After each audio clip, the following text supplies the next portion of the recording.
준비된 헌신은 어떤 사람이냐? 환경을 초월한 헌신입니다. 오늘 본문 말씀 2절에 보면 이러죠. 환난의 많은 시련 가운데서 그들의 넘치는 기쁨과 극심한 가난이 그들의 풍성한 연보를 넘치도록 하게 하였느니라 라고 말합니다. 2절 상반절에 보면 환난의 많은 시련 가운데서 그들의 넘치는 기쁨을 했다. 당시에 로마가 지배하고 있을 때는요, 경제적으로 힘들었죠. 높은 고율의 세금을 걷어가죠. 또 경제적 활동하는 데 있어서 로마 시민권 가진 사람들에게 우선권을 주다 보니까 상당한 불이익을 당해야 되는 어려움이 있었죠. 그리고 종교의 자유는 더더군다나 힘들었지 않습니까? 종교의 자유는 있다고 하지만 그들끼리에 대한 배척이 일어나는 거죠. 유대인은 유대인끼리 유대교를 믿지 않으면 배척하고요, 헬라인들은 헬라인끼리 자기네들이 있는 신상을 섬기지 않으면 배척해버리죠. 사실 마케도니아에 있던 교인들은 극심한 어려움 속에 있었습니다. 그런데 문제는요, 이들이 그 환경을 초월했다는 것입니다. 오늘 내게 어떤 문제가 있고 어떤 어려움이 있느냐, 이것을 본 것이 아니에요. 앞서 말씀드린 대로 지금까지 내게 주신 하나님의 은혜가 무엇이냐 이거예요. 할렐루야. 예수 그리스도가 십자가에 죽으심으로 나를 사랑해 주셨고 3일 만에 부활하심으로 내게 영생을 주셨으며 이제 다시 오신다는 그 약속을 통하여 나로 하여금 영원한 고통과 고난이 없는 곳으로 인도해 주신다는 이러한 어마어마한 자기에게 주어진 이 은혜는 이 세상의 무엇과도 비교할 수 없고 돈이나 경제나 어떤 환경적으로 바꿀 수 있는 요인이 아니었습니다. 이것을 이미 얻은 그들은 도리어 이것을 은혜로 생각했습니다. 많은 고통과 고난이 오고 다른 종파가, 다른 우상 숭배하는 사람들이 자기를 배척할 때마다 도리어 은혜로 생각했습니다. 이유가 뭡니까? 우리는 영생이 있는 자요, 저들은 영생이 없는 자요. 우리는 우리의 소리를 들어주시는 하나님이 계시고 저들은 귀가 있고 코가 있고 눈이 있어도 듣지 못하고 보지 못하고 냄새를 맡지 못하고 입이 있어도 더더군다나 말을 못하고. 할렐루야. 도리어 더 은혜를 생각했다. 우리는 우리에게 오는 그 고통의 문제, 여러 가지 어려움의 문제를 그것을 바라보며 왜 이럴까? 왜 저렇게 될까? 그 문제를 바라보면 문제 속에 내 신앙이 문제 속에 빨려 들어가는 것이 아니라 도리어 그 문제를 바라보면서 영원한 천국에 대한 소망, 오늘도 우리와 함께 하시고 우리 기도 가운데 나를 있게 하시는 하나님의 은혜, 그것을 생각하고 있었다는 것입니다.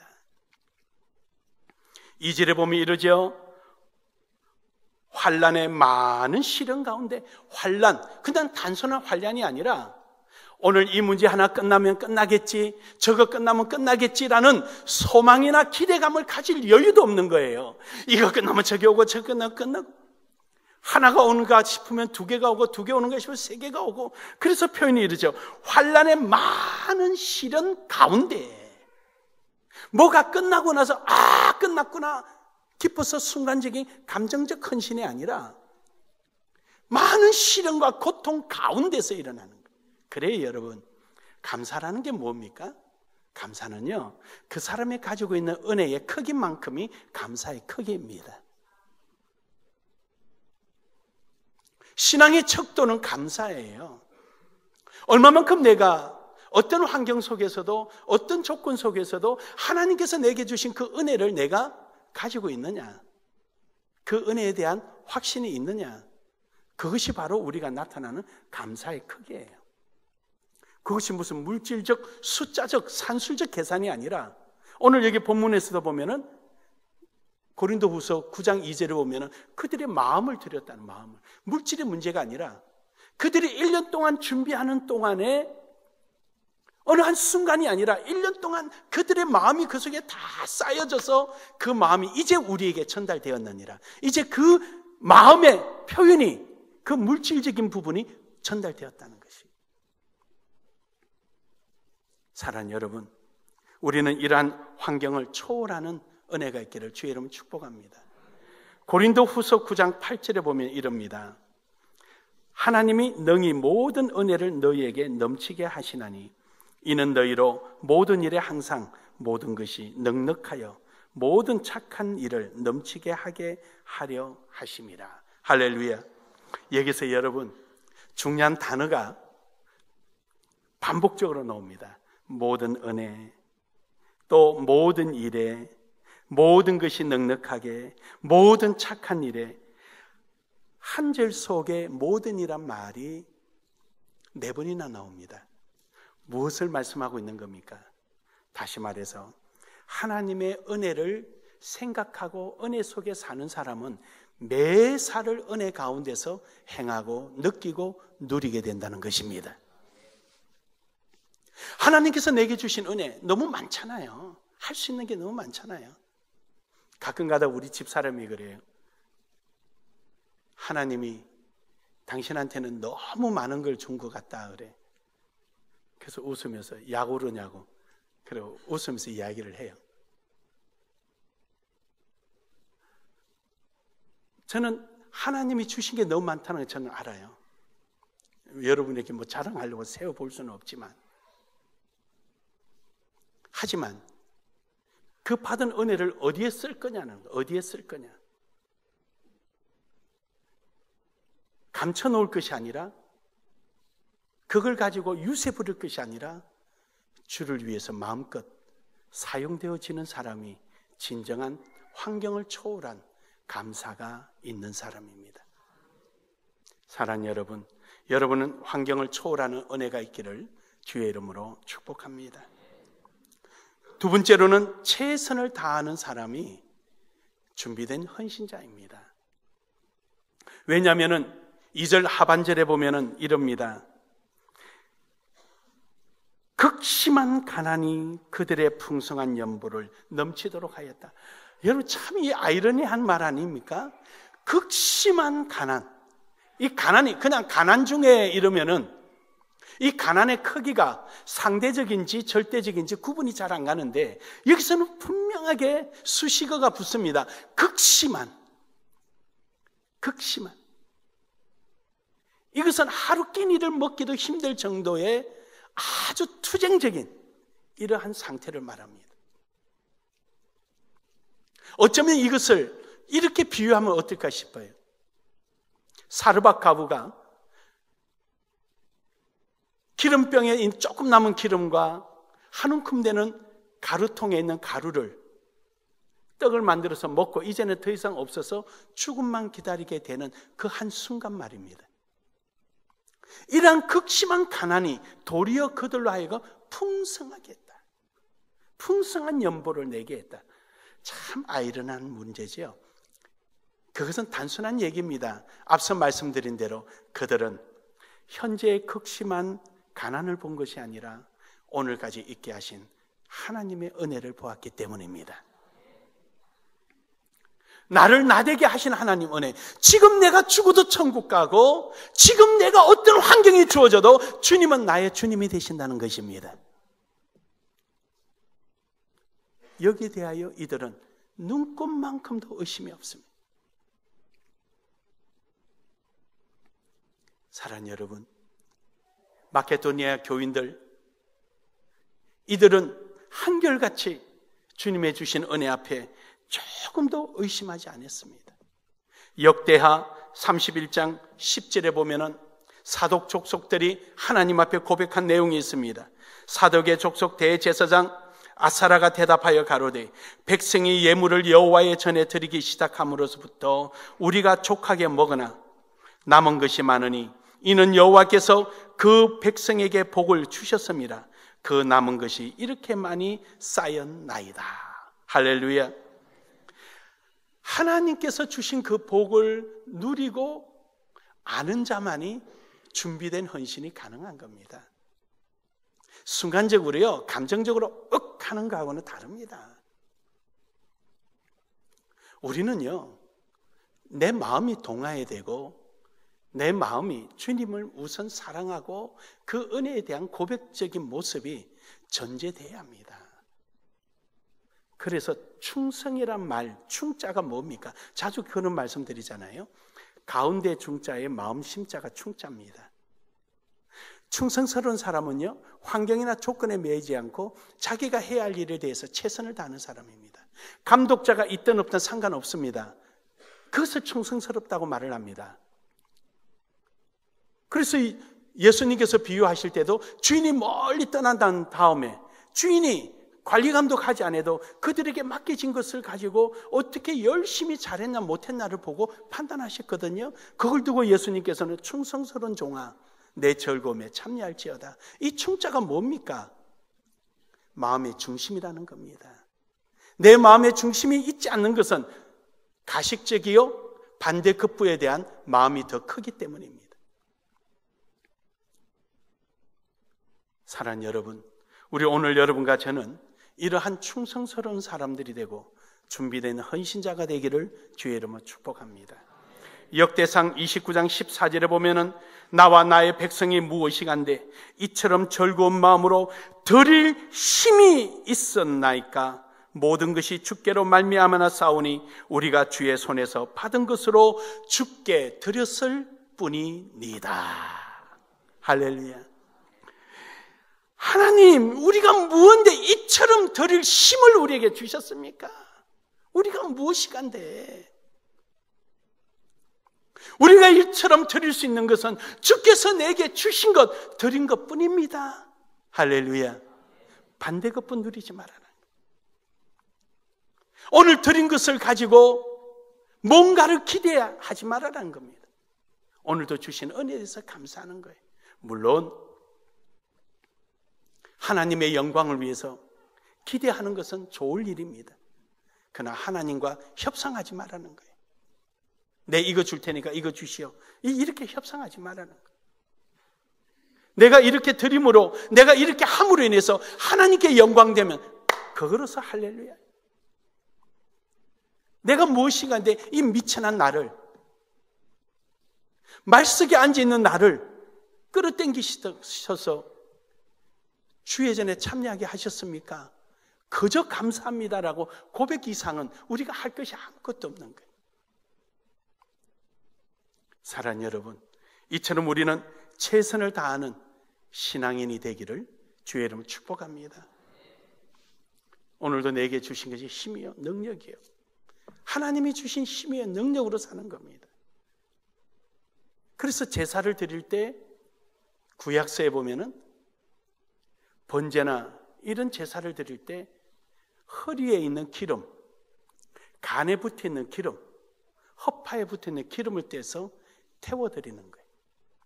불에 태우라 그런 거예요. 거기 있는 기름은 뭘 상징하느냐? 힘을 상징해요. 힘을. 이 기름이 없으면 사람이 힘을 못 써요. 그 기름은 힘을 상징해요. 그래서 너희가 죽게 할 때는 주께서 받은 힘으로 하듯 하라. 주님이 주신 힘으로 하듯 하라. 내 것은 없는 거예요. 그 자꾸 내 것이냐 착각하니까 그런 거죠. 주님이 오늘 우리를 주의 백성으로 삼아주지 않았으면 내가 무엇으로 자랑합니까? 아무것도 없는 겁니다. 최선을 다합시다. 최선을 다합시다. 최선을 다합시다. 마지막 세 번째로는 이웃을 사랑하는 것입니다. 오늘 이들은 1년 동안 그들의 같은 형제인 예루살렘 교회에 구제연금을 보내려고 그렇게 준비했습니다.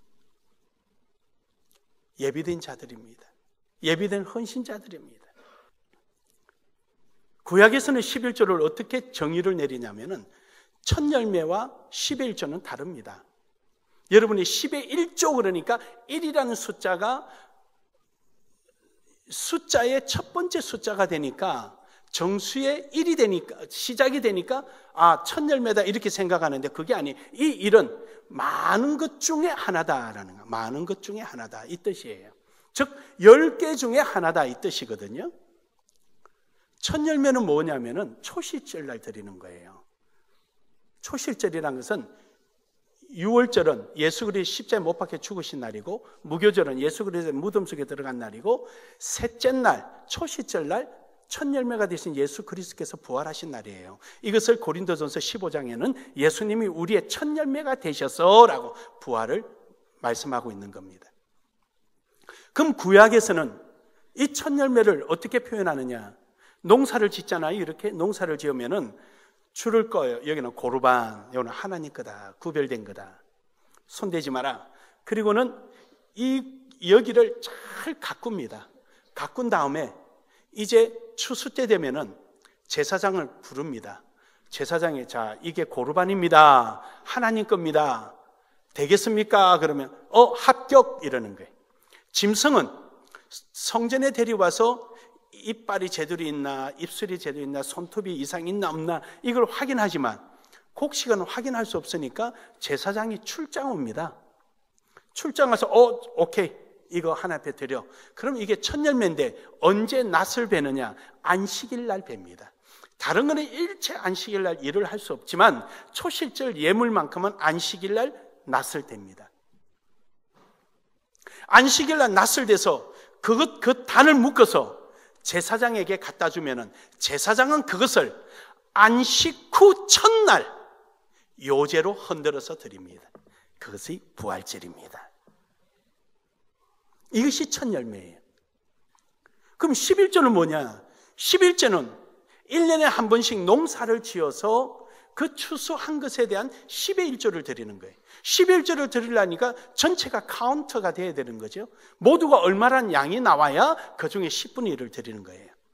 그럼 짐승은 어떻게 하느냐? 짐승은 막대기를 딱 들고 1년에 이제, 자, 오늘은 털도 깎고 오늘은 이제 모든 총 결산하는 날이다, 이러면은 막 잔치가 벌어집니다. 그날은 털 깎는 날에는.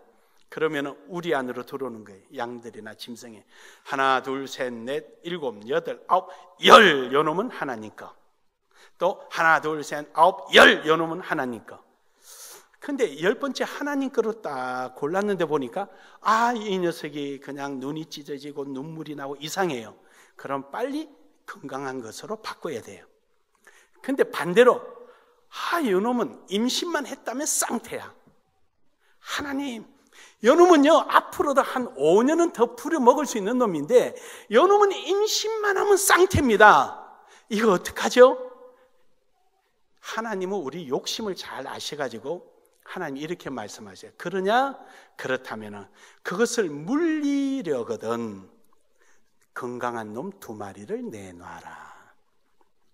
네가 물릴 정도로 가치가 있어 보이냐? 그러면 가져가고 2마리 내놔라. 그래서 10번째와 11번째를 내놓는 거예요. 이게 11조입니다. 11조에 대해서 이 의미를 여러분에게 설명해 드릴게요. 어디로 올라가느냐? 에덴 동산으로 가면은 모든 원인은 거기 있습니다.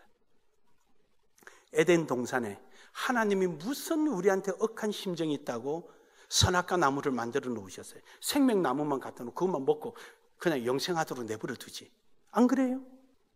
인간에게는 인격이라는 게 있습니다. 인격, 지정의. 인간에게는 이 인격을 통하여서 자율적 판단 능력과 사고 능력과 행동할 수 있는 결과에 대한 책임까지 질 수 있도록 하나님은 우리에게 허락해 주셨습니다. 그래서 좋은 방향으로는 참 좋은데 나쁜 방향으로는 자기가 풍족하면 하나님을 잃어버려요. 사람은 자기 만족에 사는 거예요. 자기 만족에. 그래서 사람의 삶은 다양한 거예요. 어찌 저 사람은 맨날 저기 저 볏짚 속에서 살까? 근데 그 사람은 이게 자연의 맛이야. 그러고 사는 거예요. 저 사람은 어째 산에서 맨날 풀만 먹을까? 이것이 원초적으로 하나님이 주신 인간의 사는 삶이야. 너희는 미개한 거야. 어디 짐승을 잡아먹어. 자기 멋에 사는 것이 사람이에요. 이것을 너무도 잘 아시는 하나님께서 그들에게 과실을 마음대로 먹게 두면은 만족하고 나면은 하나님을 잃어버리는 거예요. 그래서 가나안 땅에 들어가게 되면은 신명기에서 뭐라 그럽니까? 너희가 풍족하더라도 너 여호와를 잊어버리지 말라. 거기서 신명기에서 그렇게 당부를 하지 않습니까? 그래서 그 열매를 먹을 때마다, 누릴 때마다 선악과를 바라보면서 하나님 감사합니다. 그 선악과를 저 모퉁이에 갖다 놓은 게 아니라 동산 중앙에 가운데 둔 거예요. 그래서 어디든지 먹을 때마다 하나님 감사합니다. 이거 먹고 오늘도 주님 안에서 또 은혜를 누리네요. 늘 하나님의 은혜를 생각하도록 한 거예요. 아담과 하와가 어디서 넘어갔습니까? 여러분 합시다. 어디서 넘어갔어요? 뱀이 와가지고요, 너 선악과를 먹는 순간 하나님과 같이 눈이 밝아진다. 다시 말해서 하나님과 같이 동등해진다는 소리에 눈이 번쩍 떠가지고 먹어버린 거예요. 이게 인간이에요.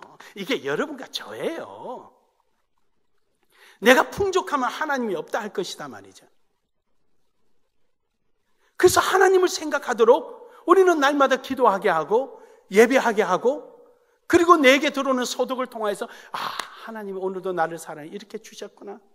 아까 역대하에 있는 역대상 29장 14절에 있는 말씀처럼 하나님 어떻게 해서 내게 드릴 수 있도록 이렇게 내게 주시는가? 주님을 생각하게 하는 것이 10의 1조입니다. 믿으십니까? 믿으십니까? 이게 10의 1조예요. 물론 11조 드리는 자에게는 하늘문을 여시고 쌀 곳이 붓도록 주신다는 말씀도 있고 다 있지만은, 그러나 11조의 본래 정신은 하나님의 은혜를 늘 생각하는 거예요. 그래서 우리에게 의무 헌금이라는 게 있습니다. 11조, 이거는 타협의 건이 아니에요. 이거는 신앙의 크기가 아니에요. 이거는 반드시 구원받은 자가 해야 될 일이에요. 그리고 주정헌금이 있어요. 이 주정헌금은 매주 나와서 헌금을 함으로 인해서, 이것은 옛날 신약시대 때나 구약시대 때는 종교세라는 겁니다. 성도로서 마땅히 교회에 와서 교회가 유지되고 관리하기 위해서 내는 주정헌금이에요. 그는 자기 형편대로 하면 되는 거예요. 이게 의무헌금이에요. 나머지는 전부 다 감사헌금이에요. 여러분의 은혜 받은 대로 해라는 거예요.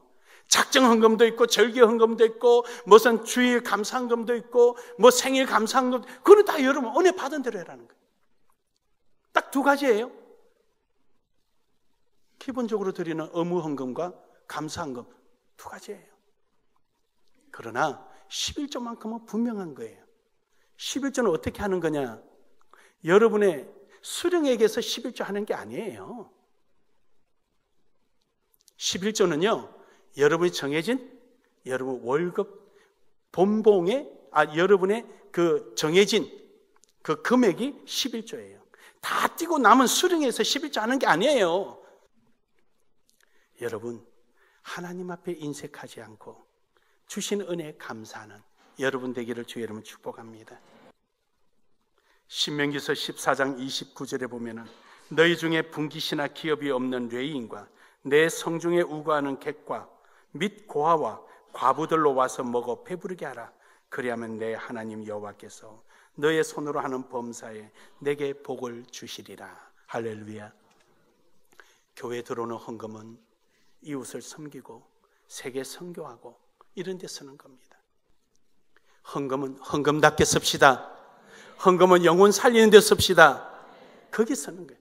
그렇게 해야 하나님이 기뻐하시고 우리 교회 복 주시죠. 저는 우리 교회 복 받은 것처럼 여러분도 다 복 받기를 주의 이름으로 축복합니다. 마음껏 사용하길 바랍니다. 이 원칙 어그러지면 안 되는 거예요. 이 원칙 어그러지지 마세요. 하나님 거는 하나님 거답게 주의 영광을 위해서 사용하는 거예요. 결론적으로 여러분, 오늘 5절의 말씀을 같이 한번 읽겠습니다.